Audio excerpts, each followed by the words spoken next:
Hello children, I am Jenny, your math teacher. Welcome to my channel JMath Solution. आजिर topic सरल सह समीकरण द्वयर लेखचित्र द्वारा समाधान बा solution of simultaneous equation by using graphical method. तेबे पिले माने आज आम शिखा सरल समीकरण द्वयर समाधान लेखचित्र माध्यम बा ग्राफ माध्यम किपरि समाधान करा जाए। तो पिले यह शिखा पूर्व वीडियो देइथिबा सरल सह समीकरण द्वारा ग्राफिकल रिप्रेजेंटेशन बा ज्यामितिक परिप्रकाश विषय टिके मन पकईदेवा। जहाँ थिला सरल सह समीकरण द्वारा तीन प्रकार ग्राफ संभव। नंबर 1 सरल रेखा द्वय समांतर हेबे अर्थात सह समीकरण द्वारा समाधान किभଳି हेबो ना असंभव। नंबर 2 सरल रेखा द्वय एक और अभिन्न हेबे अर्थात सह समीकरण द्वयर समाधान संगत और निर्भरशील हेबे। नंबर 3 सरल रेखा द्वय परस्पर छेदी अर्थात सह समीकरण द्वयर समाधान संगत और स्वतंत्र हेबे। उपरोक्त जो शर्त गुड़िक आम पढ़िले ताहा भल भाव में बुझापी मोर प्रथम वीडियो को आपण मैंने वाच करें। चित्र द्वारा समीकरण द्वयर समाधान बा solution of simultaneous equation by using graph.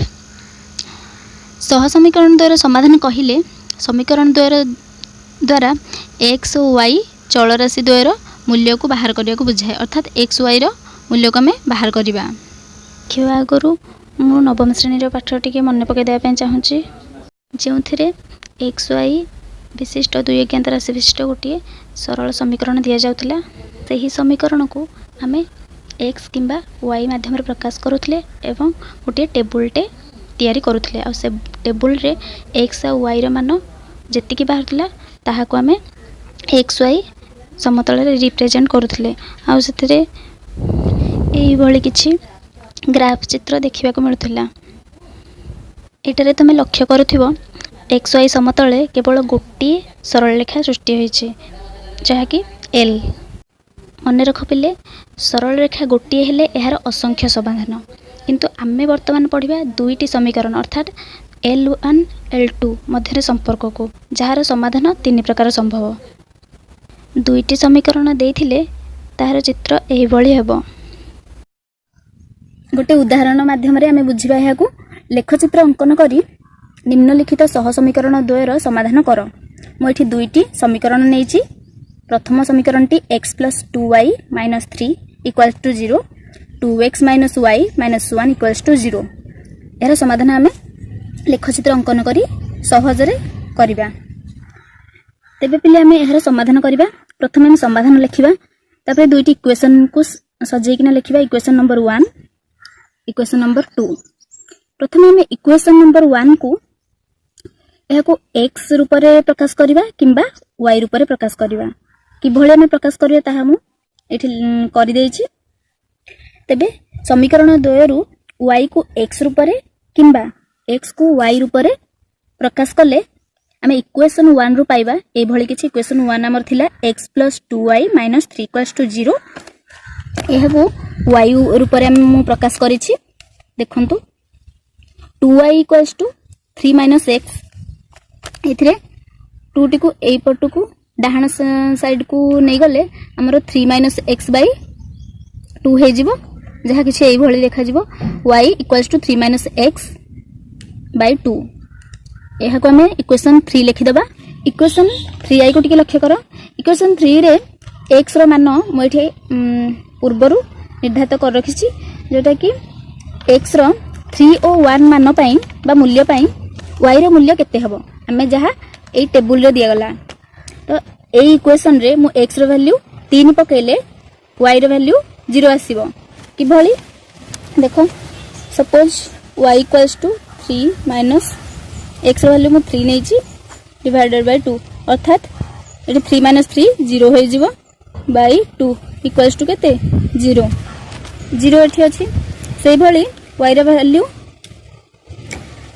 Sorry x रो वैल्यू 1 पई हमर y रो वैल्यू केते अर्थात y रो वैल्यू सेही भली इक्वेशन 3 रे हम पकेबा 3 माइनस 1 डिवाइडेड बाय 2 अर्थात 2 बाय 2 इक्वल्स टू 1 ए टेबुल रे हमें टेबुल फॉर्मेट रे हमें लिखिबा। सेही परी इक्वेशन 2 रु हमें पाइबा क्वेश्चन 2 को प्रथम आम लिखिबा 2x - y - 1 एहाको मध्ये से y फॉर्मेट रे आम लिखिबा अर्थात -y = 1 - 2x ए माइनसटा डाहाण पटको गले हे जिवो ये +2x - 1 ए इक्वेशन IV मु दे देछि सही भली इक्वेशन IV को मध्ये हमें टेबल फॉर्मेट रे पकेबा जेंथरे कि x रो वैल्यू 0 और 2 पई बा 2 रो मान पई y रो मूल्य केते होची ताहा हमें टेबल रे पकेबा आ सेही टेबल को लक्ष्य करी हमें हमर ग्राफ अंकन करिबा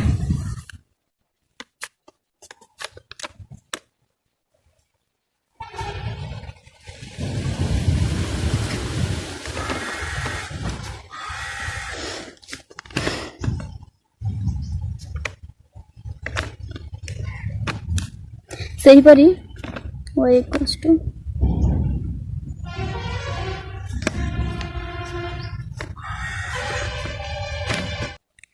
एरा वैल्यू मोई टेबल रे पके देछि x रो 0 वैल्यू पई -1 आमे बाहरला आमे देखिले इथरे सेही भली x रो 2 वैल्यू पई 3 हमर बाहरला एही समीकरण द्वारा लेखचित्र xy समतल रे एही परी हेबो आमे पूर्वरु जे टेबल बाहर कर देछे से टेबल को आमे देखि एही भली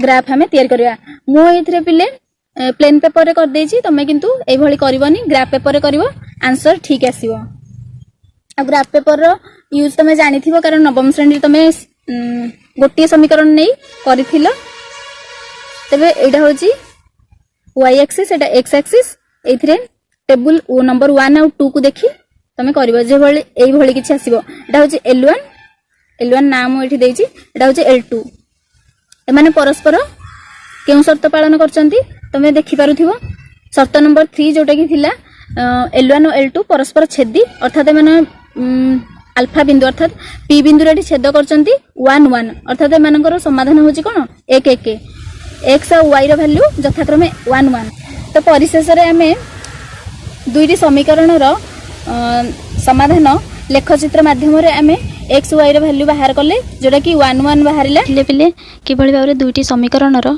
समाधान ग्राफ माध्यम रे हेई पारुछि जार वैल्यू x रो वैल्यू 1 y रो वैल्यू 1 ए समीकरण द्वयर समाधान तो पिले एही रिलेटेड किछि भी डाउट थिले मते कमेंट करो वीडियोटी भल लगे लाइक करंतु यूजफुल लगे शेयर करंतु आमर सब वीडियो देखिया पई मो चैनल जेएमएस सॉल्यूशन को सब्सक्राइब करंतु थैंक यू चिल्ड्रंस।